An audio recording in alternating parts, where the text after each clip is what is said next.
Oh, look, it's a huge role. It's something that QRL ranked me. I'd definitely have that conversation and really enjoyed my time at the 19s. I think it's something that it's a great pathway. We've only seen some of those guys coming through and making their debuts in NRL with Hayden Watson and Jai Bowden and Jackson Purdue and the like. So there's some great opportunities coming for those Queensland kids. And yeah, it's a huge job, pressure cooker. And QRL wanted to have a chat with me. I'd love to do so. Hello everyone, welcome to another edition of Queenslander. Thanks to Tab. Boy, there's a lot to talk about this week on and off the fields. Part of the program once again, of course, is Darius Boyd. How are you, Darius? Always good to be here, Salty. And Adam Jackson, who's still going through what happened the back end of that Cowboys-Parramatta game. Well, so much has happened in the past week.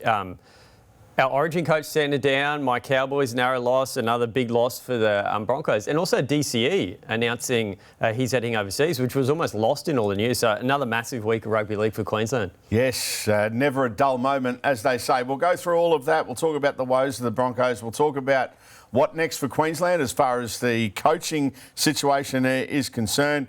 We'll also talk about the Dolphins, who kept Manly scoreless at Brookie last week. But as we always do on Queenslander, to kick things off, let's have a look at the ladder. Now, not just with the Dolphins winning, but with Cronulla losing again, the Dolphins sit nicely in the top four. Yeah, and history says you have to finish in the top four to win the NRL Premiership. So that would be huge for them if they keep winning and maintain their spot. So from a Queensland perspective, we've got the top half covered, we've got the middle half covered with the Cowboys, and unfortunately we've got the bottom half covered with the Titans and the Broncos at the moment. But still a bit of work to do. Like, I'm really disappointed as a Cowboys fan losing that game to the Eels, because that game essentially could have wrapped up a finals berth with them having the bye this week. But I think it's, so the Bulldogs, Storm, Raiders potentially are all still a chance there, Salty. Yeah, that they are. So that was a big loss, wasn't it, for the Sharks? It was, yeah, it was surprising. I think the Dolphins would be celebrating at home, watching that game go on, and the Dolphins, to be fair, probably a big test against the Roosters coming up. Otherwise, they've got some winnable games ahead of them as well. All right, that's the NRL. Let's have a look at the ladder for the Host Plus Cup, and it's the Falcons still out on top. They've got a 3-point lead. Minor premierships pretty much theirs. Dolphins, they had a big victory over the Tigers on the weekend. Yeah, Tigers also in that race for the finals, but CQ Capra is flying under the radar. The game I commentated was the Ipswich Jets and the South Logan Magpies, so it was good to see the Jets get a win. Weird result, 19-16. So it was 18-16 with, I think, 4 minutes to go, and they kicked a field goal, which surprised everyone to go up by 3 points, but essentially rules out the 2-point field goal. So Jets have been one of the best teams all season. They just lost 3 of their last 4, but they're back up and running. And Milford actually scored a really good try in that game for South Logan. So if you go back and watch the highlights. And South Logan will also be the broadcast game this week against Wynnum Manly, which is almost an early elimination final because they're right down the bottom of the top 8 to Broncos feeder club. So essentially whoever loses, that's out of the finals race. And just on Queensland Rugby League through the pathways, the competition Darius was coaching, the NRLQ competition, congratulations to the Cowboys. They won a narrow grand final victory over the Dolphins in that one. All right, yeah, excellent. Great competition, the NRLQ. Well, there's a lot to talk about. We're going to get our teeth right into it in just a moment on Queenslander.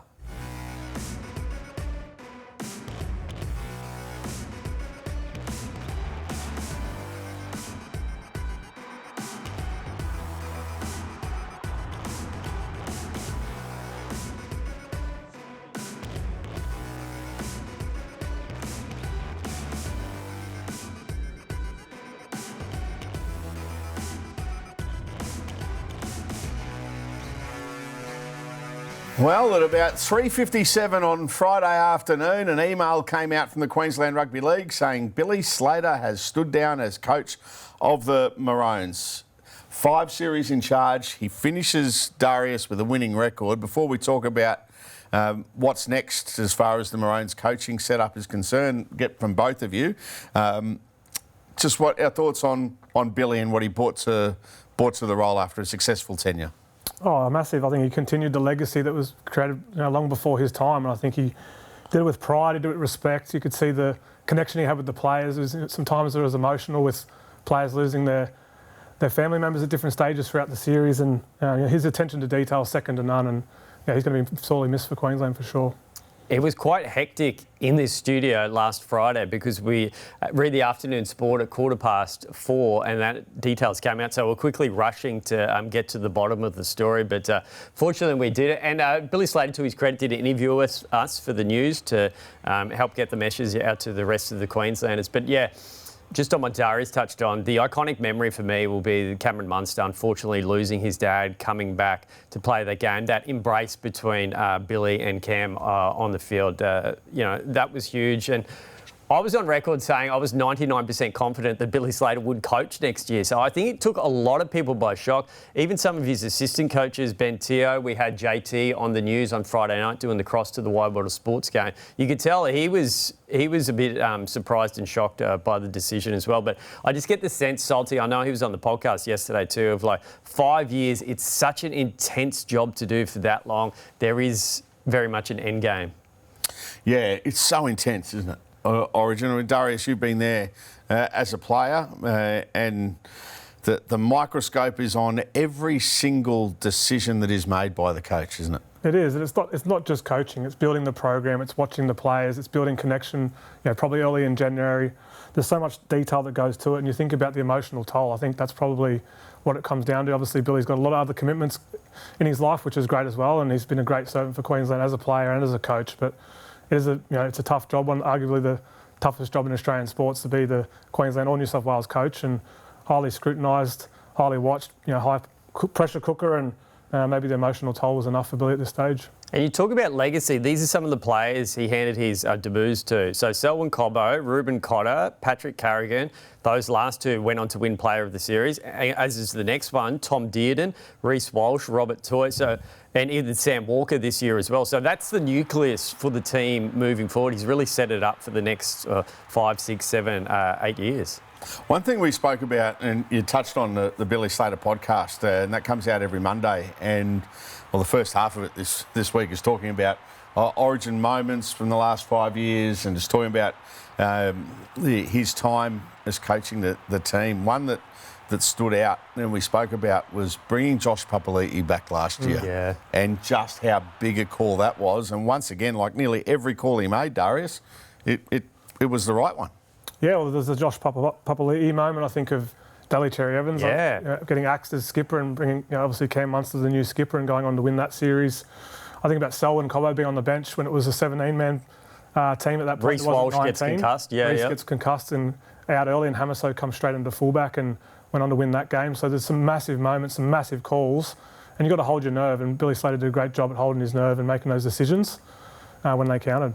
And even Tom Dearden makes his debut in the decider at Suncorp Stadium. That COVID one where Munster gets ruled out days before and Murray Taulagi also gets ruled out. So Corey Oates and Tom Dearden get a last-minute call-up. Tom Dearden on debut absolutely kills it, working with DCE to win an Origin series at Suncorp Stadium. So, yeah, he did make a lot of ballsy calls throughout his tenure as coach, and the majority of them paid off. Just unfortunate he couldn't get the job done in Game 3 this year. It would have been the perfect way to bow out of Origin. Yeah, it certainly would have been.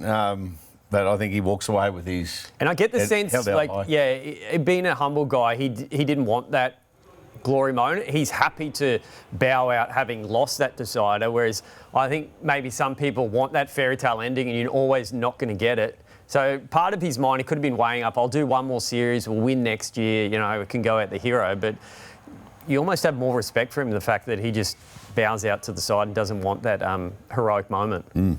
Yeah, I think it says about him as a character, as a person, right? I think it's not about Billy, it's about Queensland, it's about the jersey, what it represents, and the 5 million plus Queenslanders that live and breathe by Queensland performances every June, July, and that's something that Billy can hold his head high because he did a great job for a long period of time.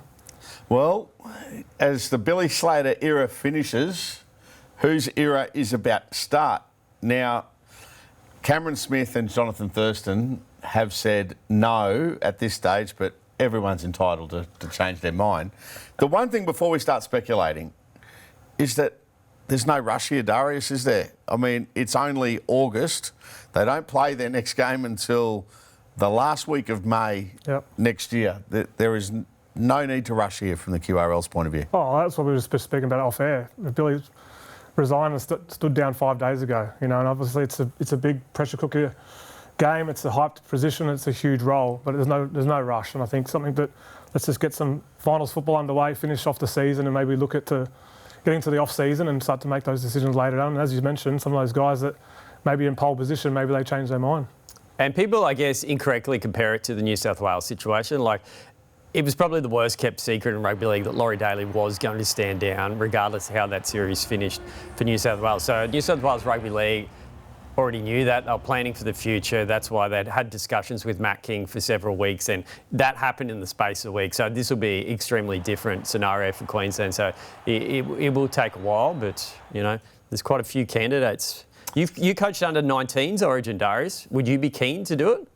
Oh, look, it's a huge role. It's something that if QRL rang me, I'd definitely have that conversation, and really enjoyed my time at the 19s. I think it's something that it's a great pathway. We've only seen some of those guys coming through and making their debuts in the NRL with Hayden Watson and Jai Bowden and Jackson Purdue and the like. So there's some great opportunities coming for those Queensland kids. And yeah, it's a huge job, pressure cooker. And if QRL wanted to have a chat with me, I'd love to do so. Well, it's a case of, you know, it's a dream job and a job that you would, I'm sure, handle on your ear. And you know, you do what all the other great coaches have done too. You get a good team around you as well, and the opportunity to work with the best of the best would be something I'm sure that you'd love to get to one day. Yeah, definitely. I think that's one thing you nailed on the head. It's about the team, right? I think your support staff, not just the playing team, but your support staff's critical. Having good quality assistants and good people that have been there and done it and bled for the jersey before and know what it means to play for Queensland and who you're representing is really, really important. And whoever gets that job is going to have a good quality team like Billy did to make sure that they hold the legacy that Queensland's provided for so many years. What is it about coaching that made you want to get into it? Because honestly, seeing your career, I didn't think you would go down the coaching pathway. What changed for you, or why did you want to be a coach? It took me a little while, if I'm being totally honest. It took me a couple of years to dip my toe in to realise that it's something that I wanted to kind of chase a little bit further. And for me, it's just about making a difference. You know, I think about my journey to rugby league and, you know, what someone like Wayne or when I had Mel in Origin did for my career, some of the leaders in those great teams that I had as well.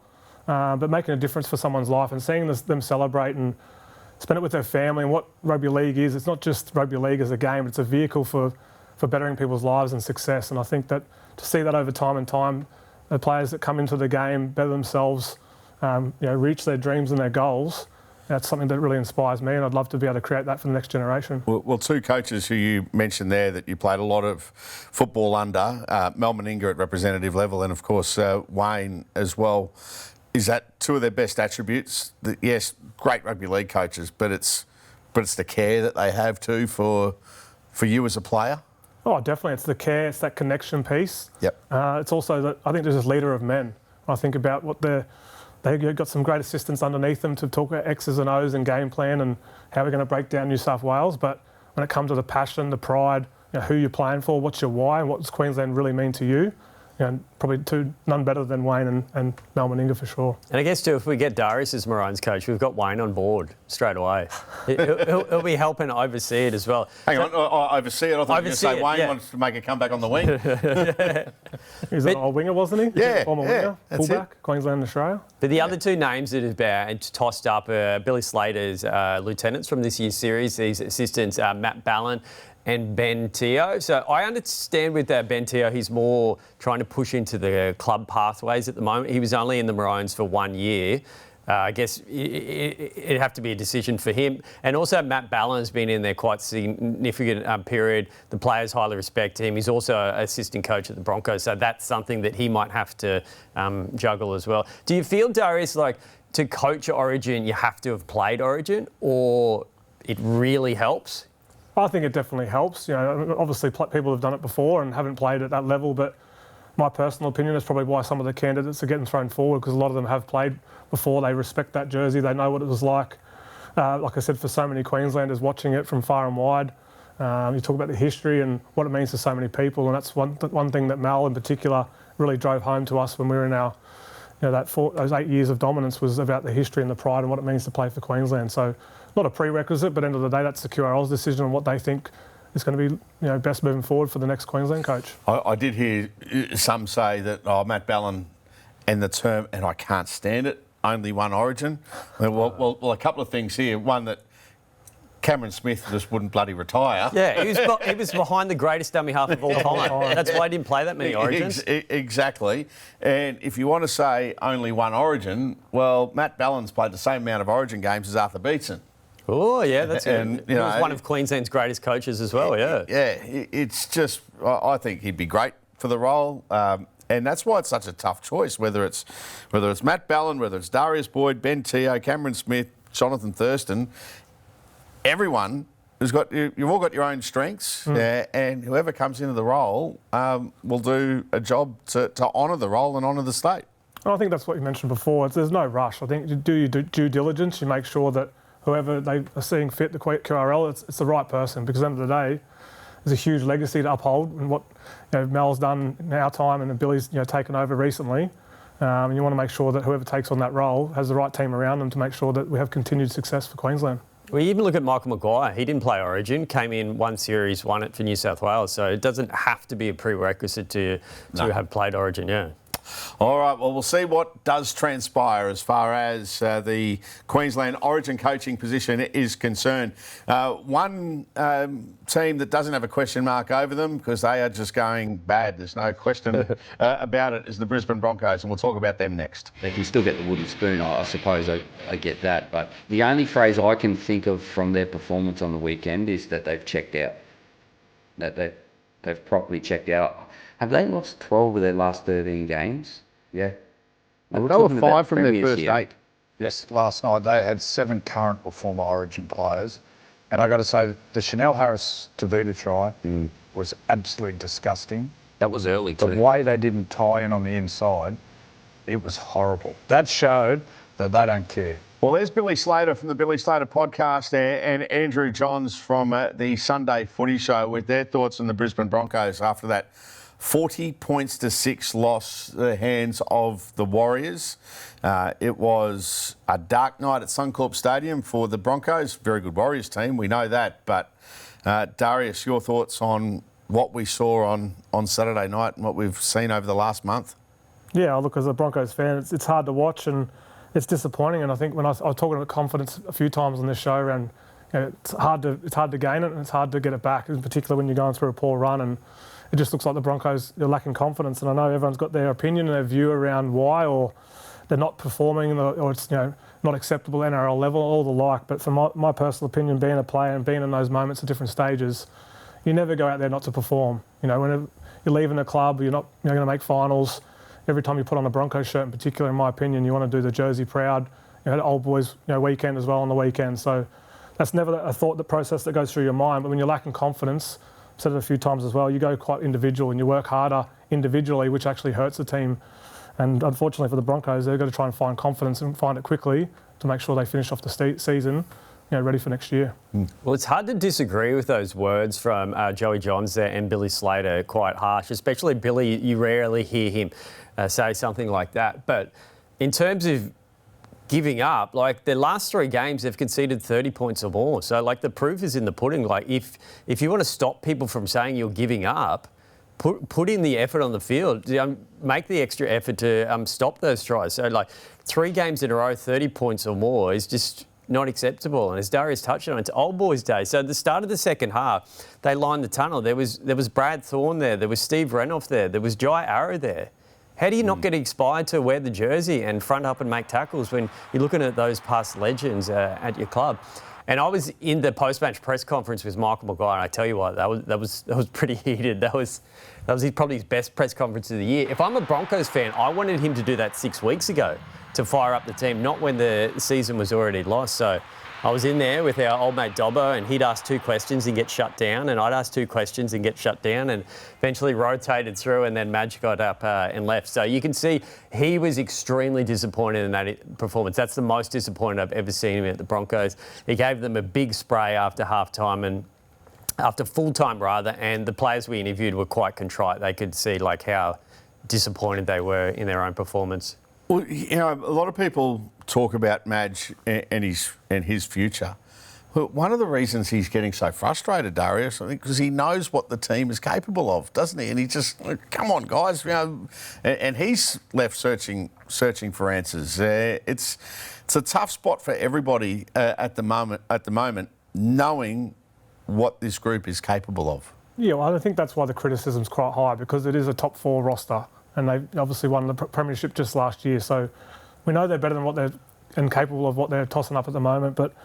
For me, not being in there in the sanctum, I think it's one of those things that you don't really know what's going on unless you're right in the building, and we can all judge and speculate, and that's great. But they're just not enjoying their footy. It doesn't look like, think about trust in the defensive line. You spoke about that before, trust and belief in what they're doing. It just seems to be, maybe they start well, they have the right mindset going in, and then you lose, you're down on confidence. A couple of tries are scored, you go individual, and it looks like blokes aren't turning up and performing well. So they've got to try and find their enjoyment factor while you played since you're a 6-year-old boy, to have fun and do it with your mates and have a common goal and be successful. But they need to find it really quickly, because there's 3 games to go and you don't want to continue putting up 30 points against you. You make mention of defence.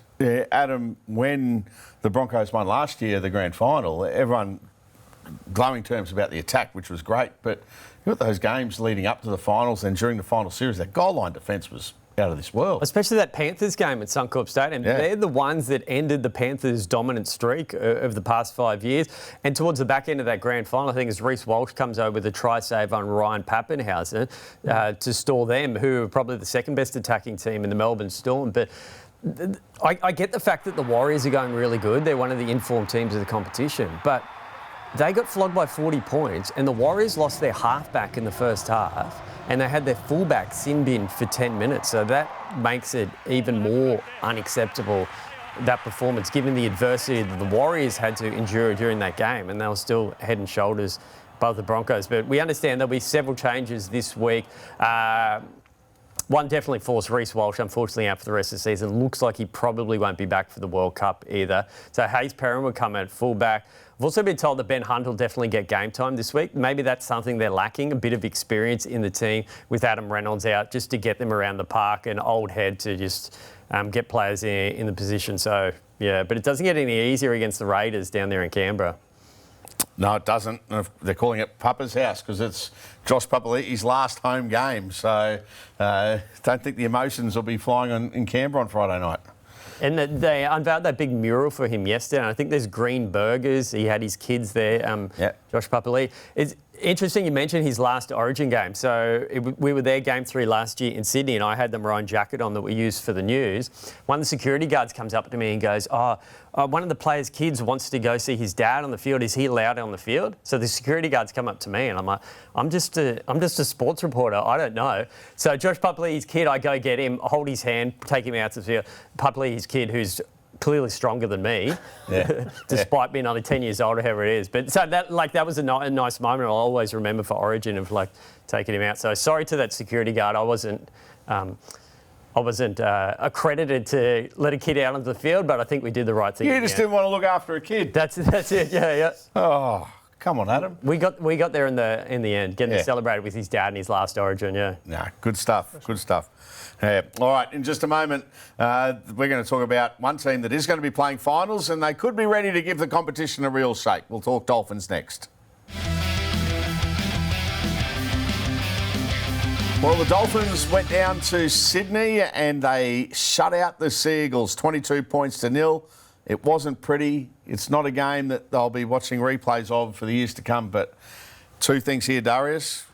The 0 scoreline against them, a win in Sydney, and after the round, they're in the top 4. I probably threw in 3 things there, but anyway. Oh, definitely. I think we said last week they weren't that convincing against the Dragons, right? It was one of those games everyone expected them to win. They got the job done. And going down to Manly, it's never an easy task.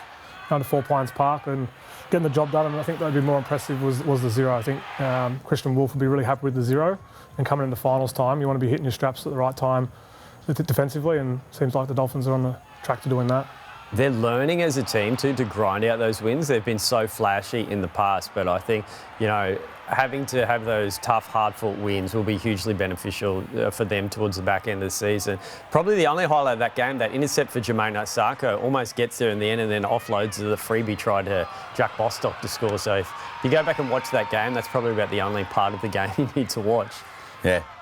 They won, which is great, and now they face... We'll talk about it later on when we go through our tips. Now they've got to just do it again at home against a team that we know in the Eels that are going to not be a pushover. They're one team that sides even up near the top of the ladder have had to fight against to get the win. So I think this will be a game that Christian Wolff is looking forward to, Darius, just to keep this roll going. Yeah, definitely. It's always a dangerous game playing a team you expected to beat, and they got the Roosters next week too, so they'll probably have one eye on that. So the challenge is for them to not be complacent at home, beat a team you expected to beat, get everyone injury-free through to the next game, and big testers against the Roosters the following week.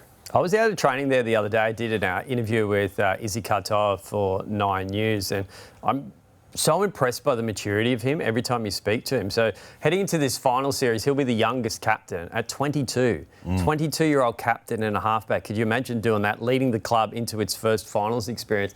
But he was saying it was quite helpful, him growing up in the Panthers system before he did come to Redcliffe. Just like watching Nathan Cleary and the likes, and Jerome Luai was still at the Panthers when he was there, how they prepared for big games, like getting ready for the little moments to keep you into the match before you... break through and score that big moment of like Nathan Cleary in that 2023 grand final against the Broncos. And I asked him why he feels they're better placed this time, because the Dolphins have been there and thereabouts and they've faded towards the back end of the season. And his response was, I feel we're more level-headed as a team. We've learnt from those mistakes of the past. We remain a bit more calm in games than we have previously. And he also touched on a fair bit of motivation to farewell a couple of highly regarded players in that team. Jermaine Asako going to the Storm, his halves partner, Cody Nikorima, and also Jake Averillo, he touched on going to the Tigers. So that in itself is a bit of a risk for the Dolphins. They've got Nikorima and Katoa firing, and then Nikorima will leave at the end of the season, and George Williams will come with Katoa, the English captain, so they'll have to form a new halves pairing there as well. Yeah, I think thinking about Izzy Katoa as well. He was in the 20-man squad for New South Wales this year, so we've spoken about that before on the show, where it gives you a lot of confidence. You come back, talk about leadership qualities at a young age, and you've got Cody Nikorima there, you've got... the hooker and Marshall King as well. They've got some great experience around him in the spine, and sometimes when they're playing their hand, Izzy can just worry about his job. So, they're firing at the moment, and it's exciting to see. Even though it's their first finals campaign, there's quite a few players in that team who've played finals, like Hammer previously for the Cowboys, Tom Flegler was in that grand final, Herbie Farnworth, Selwyn Cobbo, Tom Gilbert's played finals football. So even though... Felice Kafusi's won premierships, yeah. So even though they're bereft of finals games as a club in the NRL, a lot of those players have played finals footy before. Exciting to see the future for the Dolphins. All right, we'll talk Cowboys and Titans next on Queenslander. Well, the North Queensland Cowboys had the 2 points in the back pocket, but Mitch Moses stole those points, Adam. They still should have won that game. They were up 30 points to 18. This is a match where we really missed Tom Dearden and his influence and calmness there. But I still disagree with the Mitchell Moses penalty and Todd Payten's comments too. If that happens in the grand final, if that happens in the finals, that's not a penalty. He's losing the ball. He's falling to the ground. Poor Tom Chester accidentally clips him and gives away the penalty. And if it's sufficient direct, forceful contact to the head, which whatever they want to call it, why does Mitchell Moses not have to go for an HIA? That's the question I want to ask. Why don't they have to have someone else come in and kick the goal? But it didn't cost them the game. They were in the position to win, and unfortunately, I didn't. What'd you make of the game, Darius? Yeah, well, I think that's the point. When you think about you're letting 32 points in, you think about being a good defensive side, bottom end of the top 8, but in saying that you want to make finals, you want to put a dent in the finals when you get there as well. You just don't want to be one of the teams that make up numbers. And the Eels haven't been great this year, and you'd like to think you could have put them away at home, but 32 points is probably too much for a defensive mindset team. It could be a really costly loss because, well, first thing, it's probably cost them now a home final, finishing 5th or 6th on the ladder, depending on what happens, of course, in the 2 weeks after their bye this week. But they've kept the door, I won't say slightly open, but unlocked with the keys in it, we'll say, for Canberra, Manly and Melbourne.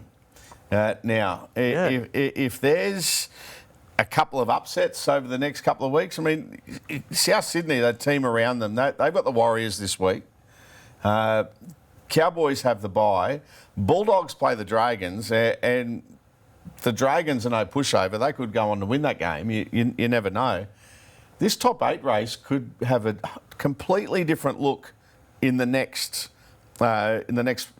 week or so after this round, going off the back of what happened in that result on Saturday night. And that's why, as a Cowboys supporter, it was so disappointing to lose, because essentially, had they beaten Parramatta, go into the bye, they've pretty much got that top 8 berth locked up. And their final two games this season are home games against the Raiders and Tigers. So had they have locked up that finals berth, they could have really recalibrated, got in fresh in the lead up to the finals. And also the for and against will be extremely crucial, I think, in deciding who finishes 7th and 8th.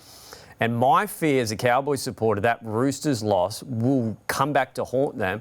Not just a 70-point loss, because had they have lost that by 40 instead of 70, which sounds bizarre, they would have been at a far better place, because if you look at the for and against with the Bulldogs, that would have got them well ahead. So I'm really concerned as a Cowboys supporter we finish level with the team, and how horrific for and against costs us a finals berth. Never thought I'd hear someone say, if only we lost by 40 instead of 7. Yeah, we'd be playing finals. Yeah.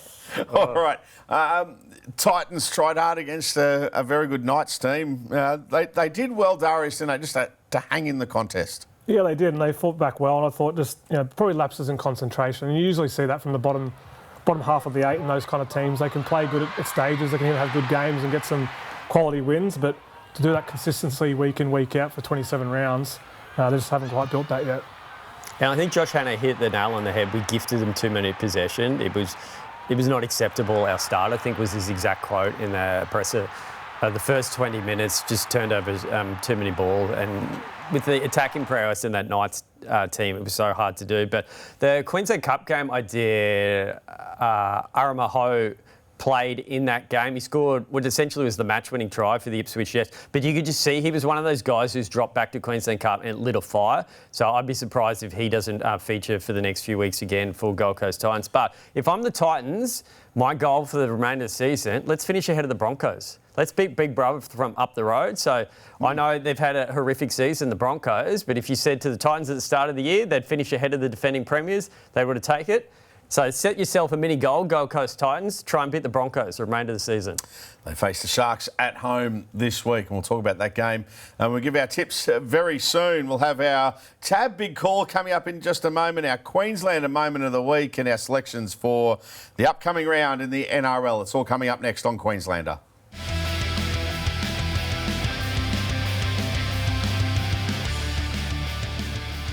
On Queenslander, it is time for our Tab Big Call. How did we go last week? Had a win. Dragons back-to-back against the Tigers. Yeah, I said Roosters would upset the Panthers and win the minor premiership, so I'm halfway there. Halfway there, yeah. I said Dolphins to win by 30. We'll leave out my NRLW selection, but Dolphins to win by 30. They close. 22-0. Yeah, a couple more tries. We got it done.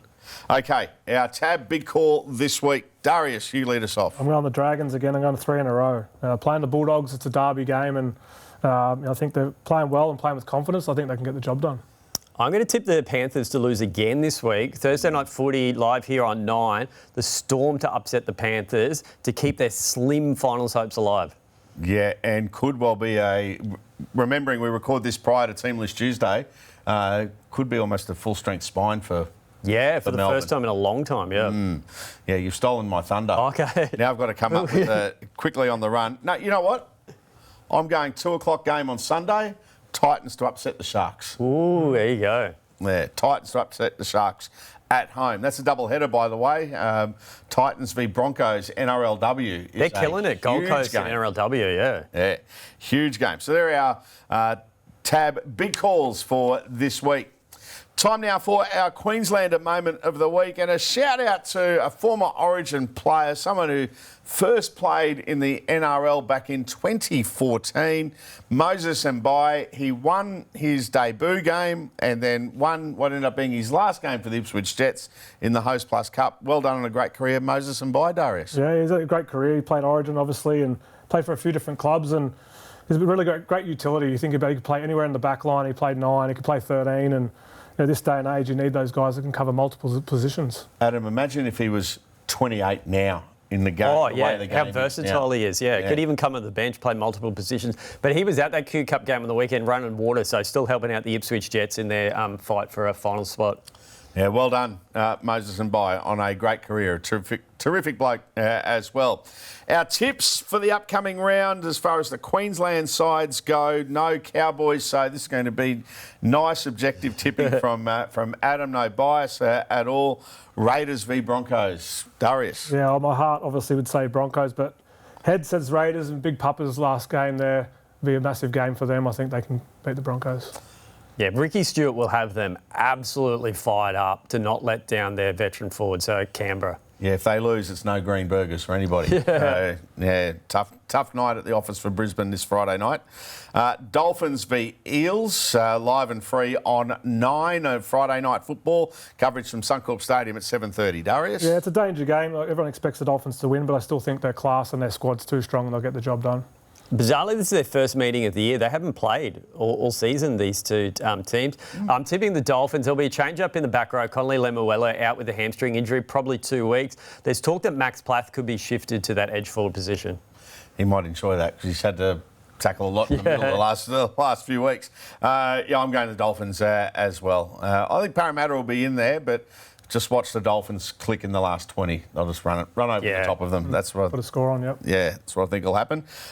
Titans v Sharks, Sunday afternoon. Well, I've already given my tip. I think the Titans in an upset. No, I agree with you. I've gone Titans. I think they can turn it around. They've been a bit of a slayer of the top teams this year in particular, and with Trindle out, I think they can get the job done.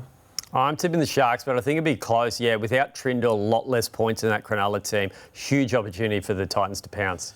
Yeah, absolutely. Could be a shootout if it's a sunny Sunday afternoon on the Gold Coast. We'll see what happens. All right. Boy, we've covered some territory today once again. Thanks, Darius. Thanks, Salty. Thanks for having me. Thanks, Adam. No worries. Thanks, Salty. Enjoy just relaxing weekend. Yeah, no stress for me this weekend. Yeah. What game are you doing on Sunday? South Side Magpies win in Manly. So if you're a disenchanted Broncos fan, tune into that game because it's your players of the future to invest in there, yeah. All right. Enjoy the weekend, folks. If you're going to the footy or watching it on 9, it's going to be another terrific weekend as we come closer to the finals. Thanks for tuning in. Another episode of Queenslander. We'll be back next week.